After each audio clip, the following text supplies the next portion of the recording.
But for those of you that are not aware, Ubisoft is working on a game called Star Wars Outlaws. This has been featured in some of the presentations that we've seen. And I've been very curious about it. Now, look, I don't have a whole lot of faith when it comes to Ubisoft because a lot of their games just end up being Assassin's Creed with different skins or Far Cry with different skins. Now, this is by the team that worked on Division. And I watched just a little bit of this presentation yesterday. I didn't watch the whole thing because I wanted to save it to watch on stream and to make a video like a first impressions type of deal from the gameplay that we're watching. As you guys probably are aware, I'm a huge Star Wars fan. I love Star Wars. So this Outlaws thing is something that I was very curious about. So I figured we'd check it out. This also has the developer commentary. So I'm going to be pausing throughout as we watch through it. And I'm going to give my own input on what we are watching. So let's just get this party started and see what this is all about. A ship flies out of an exploding space station. A title appears in neon letters, Star Wars Outlaws. In-game, Kay fights enemies in a warehouse. Hello and welcome to the Star Wars Outlaws official gameplay walkthrough breakdown. I'm Chastity Vicencio with Ubisoft News, and I'm joined by narrative director Naveed Kavari, creative director Julian Garrity, and game director Matthias Carlson. There's 3 people who are going doing to give us commentary more over this. information about what we saw in the gameplay walkthrough. In the warehouse, Nick swipes a stone from a table. Here we go. And this is our first ever introduction to Nyx. So an interesting thing is usually in Star Wars games, most, main characters have some kind of a companion, right? Like have Han Solo, he's got Chewbacca, even though Chewbacca is kind of like its own character. You have C-3PO, he's got R2-D2, that kind of thing. It seems they're trying to keep that up with this cute little critter thing that they got going here. I'm not a huge fan because he reminds me of Porgs, and I hate Porgs. I hate the Porgs, okay? Because those remind me of the sequel trilogies, and I hate the sequel trilogies, right? So I'm not a huge fan of this dude. Maybe he'll grow as I play the game, because I'm planning on potentially playing this one. So we'll see. Nyx is a Merkal, a rare and exotic creature whose home planet still remains a mystery. He's got a very curious personality, as you can see here. He can be a bit stubborn, but he has an incredibly strong bond with Kay and always follows her lead. She's grown up with Nyx for most of her life. He's not just a pet, he's family. He brings it to Kay. And here we have Kay. First introduction to a brand new scoundrel in this galaxy. And by the way, my favorite character in Star Wars is Han Solo. So in a lot of ways, it's almost like this game was custom made for me. The only character I ever played in Star Wars The Old Republic was the Scoundrel character, and I loved playing it. I thought it was really fun. You could play it as a healer or a DPS. I loved the story of that character about how you go about getting back your ship, and then you get vengeance of the dude who betrayed you, and then you get to choose what happens with him. Hopefully there will be some moral choices with this one as well, because that is one of the things that I really like, is like the role of the smuggler, the space scoundrel, all of that stuff. I dig it. I dig it a lot. Kay is a young thief who's found herself on the moon of Tashara, which is a high Boomer Rurikhan, you're goddamn right I am. I don't give a damn. Let's go. hive of underworld activity. She's picked up a high-risk job to steal a priceless, sort of mollusk-like object from a lieutenant of the Pike Syndicate. Once she's grabbed it, with the help of Nick, she's going to turn it in and earn punched some in the face. credits. Did she punch a helmet? So Pikes are one of the syndicates that we'll be tangling with in Star Wars Outlaws. One of the things that I would really like this game to have, by the way, which I don't know if that's the case or not, because like I said, I haven't really watched this with too much attention. I just kind of like browsed through it in yesterday's Ubisoft show because I wanted to kind of like check it later. One of the things that I'm hoping for is for quite a bit of sandbox elements. Like I want to be able to actually take smuggling jobs and make credits and upgrade my ship and do stuff like that, rather than just following like a linear narrative. I hope there's a certain amount of sandbox in this, but I kind of doubt that'll be the case. We'll see. And the Pikes here are borrowing without permission some vehicles from the Empire and the Rebels and different people and cutting them up. Nyx. Hiding behind a crate, Kay commands Nyx to press a button mounted to a nearby Oh, pillar. wow. Hit that button. Nyx is more than just a lovable and fierce companion. Nyx It's trained. And also, I saw Karakuri fans saying there better be space battles in this. There are. is a whole bag of tricks in and of himself. You saw him push that button from a distance. He can distract guards. He can attack on command. He can help you with puzzles. He can help you discover secrets as well. One of the things He that I want is very ship much customization. conceived as a That's the thing that symbiotic also part concerns me. of the player's control over Kay and Nyx. So we're really thinking of them together as a whole. And also, as you can see here, now that you get to discover, I believe she starts shooting up the place. So even though you're kind of going through and stealthing, it appears to be an option. So you can tackle these scenarios a little bit more stealthily, or you can go in guns blazing, which is kind of like what you expect from these types of games from Ubisoft. This is actually very much part of the course for them. I was just leaving. Kay fires at a bounty hunter. So when we meet Kay in the beginning of the game, she knows her way around a blaster. It's not necessarily her first option or primary tool to solve a problem or a situation.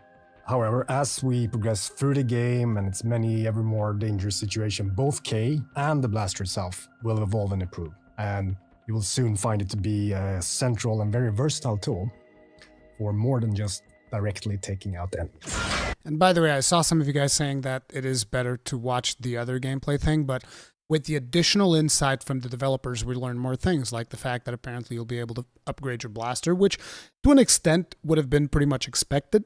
But the fact that they take the time to point that out means that at least I'm expecting a lot more from it at this point, that you'll be able to seriously customize it, like maybe have a silencer on it at least, or additional functionality like stunning functionality, stuff like that. Okay, we'll figure this out. She runs through the warehouse. And Kay's blaster is very meaningful to her. This blaster has a lot of modules that you can discover, upgrade. Wait. What was that? More than just directly taking out enemies. Okay, we'll figure this out. She runs through the warehouse. And Kay's blaster is very meaningful to her. This blaster has a lot of modules that you can... Stun mod. Okay, so just like I said, stun module, blaster module, focused module. I wonder what the focused module is. Maybe focused module will be something where you'll be able to almost slow down time, but you do have a stun mode as well for taking prisoners. It'd be cool if you'd be able to like take prisoners and then ransom them, like a kidnapping type of situation. That could be interesting. Discover, upgrade, and apply to the blaster that allow you to deal with situations in Pistol whip. radically different ways.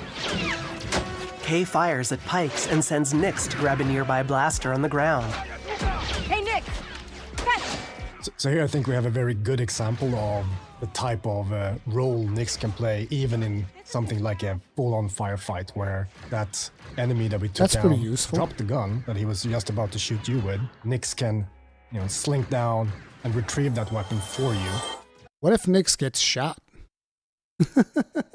Dona K, thank you very much for the souls. Tip of the hat. Appreciate the support. Thank you. Let's try this out. Kay shoots a rapid-fire blaster. It jams and smoke sifts from the barrel. Dick Ferrick! Sometimes Did she say Dick Ferret? best solution is just to get out of there. She swings with a grappling hook. So ever since Grappling we hooks make kicked every... off the Oh my god, that was so bad. Like, what the fuck was that? Like, no, you guys got to fix this. This was pathetic. Like, seriously, look. I want you guys to look at this scene again. Give me a second so that YouTube doesn't explode. That was terrible. I mean, come on. Look at the way that this thing swings. The physics were atrocious. Swings with a grappling hook. So ever since Wah, we kicked wah, off this wah, project wah, wah, wah. in collaboration What with was Lucasfilm that? Games, one of the things that they were passionate about, of course, is authenticity. One of the things we were passionate about is bringing something to the galaxy of Star Wars. And So we got vehicles. one of the biggest things was this moon, Toshara. And Toshara, we developed, working very closely with Lucasfilm, everything from its vegetation to the wildlife to its deep, rich culture. and all of the activities that we can discover during this trailer. I see a lot of you guys in chat talking about how the last thing you'd want to see in a game like this is Jedi. I agree. I hope we focus more on like the see the underbelly type of stuff that you can have in the Star Wars universe. I've always wanted to have a game that doesn't focus as much on Jedi. As a matter of fact, one of the few good things that Disney has done with the Star Wars franchise is freaking Rogue One. Rogue One is actually a really good Star Wars movie. I really like it because there aren't any Jedi in that game, right? There's the dude who's like, I'm one with the Force and the Force is one with me, but he's not really a Jedi. He's just kind of like a somewhat lowly Force user. But yeah, I liked Rogue One. Oh yeah, Darth Vader is there, yes, but he's not really involved in a lot of the scenes, right? He's just there as like, oh, we talk with Darth Vader, blah, blah, blah. But other than that, like, really good movie. I loved it. And even more. She drives through a desert landscape on a speeder bike. One of the key pillars for both Kay the character and for the core gameplay in general in Star Wars Outlaws is what we call a resourceful underdog. Kay is a capable and daring person, and we reflect that in gameplay with you having access to a wide range of actions and abilities, ever growing of course as you play through the game, ranging from stealth to full-on firefights, or as we saw here, shooting from, driving your speeder full speed ahead under fire from enemies. We said if we can make the player think like, oh, I can't believe I made it, when they just play through something, it's a success. See, when you have this thing that he just said, oh, I can't believe I made it, when you've gone through a thing, and it's like, I just hope that they don't do the usual thing that a lot of developers like Ubisoft tend to do, which is like when you're doing a single player like this, you go and you're like, let's have 50 difficulty modes. How many difficulty modes? Yes, all of them. I would like to have maximum 3 difficulty modes and balance those properly. That's like maximum. Ideally 2, normal and easy. So that nobody can tell me like, oh man, why aren't you allowing people to have your easy mode, but just have a normal mode that's properly balanced. All right? Because usually what happens in a lot of these games, like for instance, you look at Jedi Survivor, the difficulty of Jedi Survivor is atrocious. It's trash. It's garbage. It's so bad. It is so bad. Like, what is the difficulty? Well, monsters have more HP and they one-shot you. Like, oh, that's great. Thank you. Fantastic. They have more movesets? No. They one-shot you. And we make it harder for you to parry. Oh, so you fuck with the timing of the oh, okay. Yeah, that's great. Thanks. Appreciate it. It's like, no, dude. I would love for developers to focus on quality over quantity when it comes for difficulty. Text appears next to a downward arrow. Pike Syndicate reputation. Kay's reputation with the syndicates will play a big role in how she approaches her journey, whether it's the Pikes, Hutts, or others. We had a saying that in the underworld, you live and die by your reputation. As if a job she takes hurts the syndicate, those opportunities aren't available. So her choices play into how she experiences her journey. Kay approaches a town. I was reading chat. I got distracted when they were saying that. Let me hear that again. Approaches her journey, whether it's the Pikes, Hutts. Can't believe I made it. When they just play through something, it's a success. Text appears next to a downward arrow. Pike Syndicate reputation. Kay's reputation with the syndicates will play a big role in how she approaches her journey, whether it's the Pikes, Hutts, or others. We had a saying that in the underworld, you live and die by your reputation. As if a job she takes hurts the syndicate, those opportunities aren't available. So her choices play into how she experiences her journey. Kay approaches. Okay, that's pretty cool. So you have like a reputation system, and depending on which reputation you choose to help, your options change throughout the game. I like that. I like that a lot. Now, the thing is, they need to make the experience significantly different. Like, if I choose to help the Hutts, it can't just be like, oh, with the Pike Syndicate, you would assault the Hutts base. And the Hutts base looks like this. And if you do stuff for the Hutts, it's like, oh, with the Hutts Syndicate, you attack the Pike's base. The Pike's base it's like it can't be that. It needs to be different missions. So like if you play with the Hutts, and I think there's like a cinematic that shows Han Solo in Carbonite.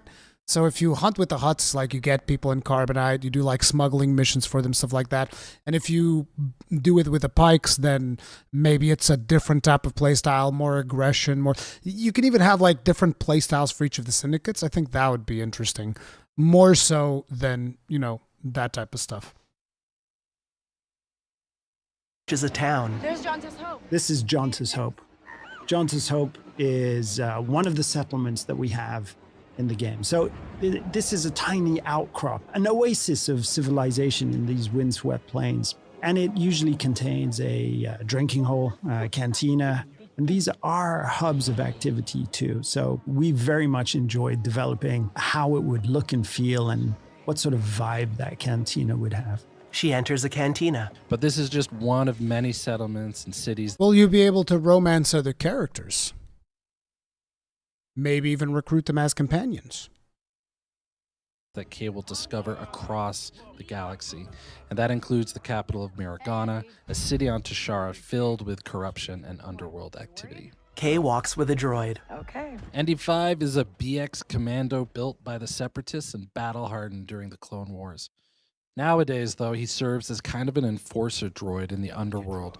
He's partnered with Kay as they attempt to pull off a big, high-risk job. It's the opportunity of a lifetime. Not a friend. She can't be trusted. Who can out here? See you back at the ship. So various jobs and favors for the different characters and factions you encounter. They play an important role in everything from learning new things, actually unlocking equipment and abilities, to managing your precious reputation in the underworld, which is the key to some of the most lucrative opportunities out there. Important note though, something that's key to the fantasy of the free scoundrel lifestyle is that you're never in servitude of anyone. You're making your own choices, carving your own path through this world, making a name for yourself. Job was more complicated than you said. I'm very curious to see how that plays into your main narrative, though, because he just said, like, oh, you can do whatever you want. And I was like, yeah, but you're going to force me down a set path with the story. Let's just be honest. Every Ubisoft game does that. So I'm very curious to see how you guys will tackle this. And I will be upset if things get too linear. Dunka. You lived. At a table, Kay delivers the stone to an alien with a high-domed head. Who she works for, whether it's with Domey. syndicates or otherwise, is crucial to creating a reputation for herself. It's And a then trap. how she approaches those syndicates through those choices is going to be key to gaining bigger and better rewards, whether it's for credits or priceless artifacts. Wait. So nothing in the underworld is black and white, and we wanted to reflect that in the choices she makes when taking on jobs. This is one example of many. Does she just hand over what was stolen, keep a cut for herself, lie about how the job went down or the intel she learned? It's really left up to her. Good. This is going to be something that is going to be interesting if they do it right, which I'm still going to hold judgment on. Scenes where we're going to give a choice to the player. And these choices, there is no wrong answer. There's just ways to weave your own story, ways to change, challenge, increase your reputation with certain factions and syndicates, decrease it, gain an advantage or a different perspective on the story too. So we put a lot of effort in giving the player agency over their own trajectory. Donna K is asking me, are you excited for the new Assassin's Creed game? I couldn't care less about a new Assassin's Creed game at all. It would be impossible for me to care any less than I do right now. I barely glimpsed at Mirage and I was like, yep, that's pretty much what I expected. Player selects dialogue. Thanks. So the game takes place in the original trilogy era. So the Empire is at the height of its power and reach. So they're always looming there, somewhere in the background, ever watchful. But as you can see here, we want to show a different side to the Empire and how it intersects with the underworld, and that means corruption. Particularly on Tashara, even though it's Imperial run, the local governors and officers lean into corruption and have worked out special arrangements with the syndicates that benefit them. Kay leaves the cantina. So this is the wanted system, and the wanted system is something that's going to be ever present within the game. If you a court or challenge the Empire, you're going to start to get wanted. And if you continue, you persist, and you do even more actions, that wanted level's just going to go up. At the highest levels, the Empire will throw a huge amount of resistance and forces in your way. So that's something that you can play around with, but you're best off trying to avoid as much as possible. Very important for us in this experience is that there will always be some way for you to de-escalate or escape. Kay pilots a ship. Oh, this is the Trailblazer. Now, if there's one dream that a lot of game developers have, it's to help design a spaceship for Star Wars. This is so disappointing. Like, no joke. Actually look at this ship. But you're best off trying to avoid as much. Look at that ship. The fuck is that? It's a box. Congratulations. You had the chance to design a ship for the Star Wars universe, and you made this ugly looking box.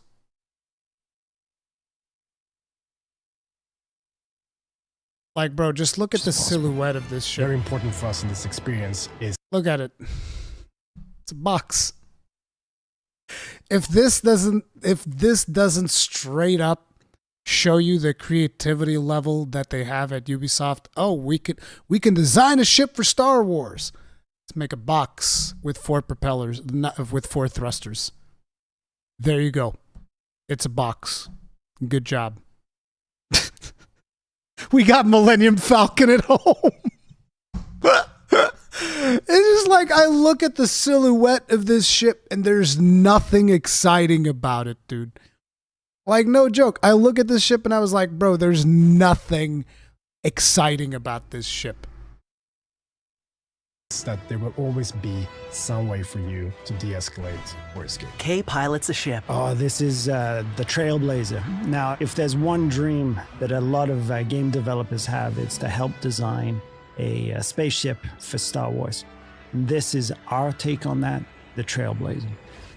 The Trailblazer is an EML 850 light freighter from the Republic era, but to Kay, this is home. And if you're... I wonder if we get to like customize it in any way besides just a paint job. Can I like add parts to it? I guess not. That would be too complex. Scoundrel traveling throughout the galaxy, the first thing you need is a ship. And for Kay, there's none better than the Trailblazer. So now we're in space. And, you know, one of the things that was very... So you have rechargeable shields because they just hit our shield from the flank there, and it's currently recharging. And I'm assuming the red would be the hull. Looks like there's some kind of like repair icon here, so you should be able to repair. But yeah, there is space combat. I was very aware precious of that. to us is having this seamless experience of going on foot to your speeder to your spaceship out Yeah, of we're the taking hull atmosphere and damage. into space. And space is a dangerous place, but it's a place full of opportunities too.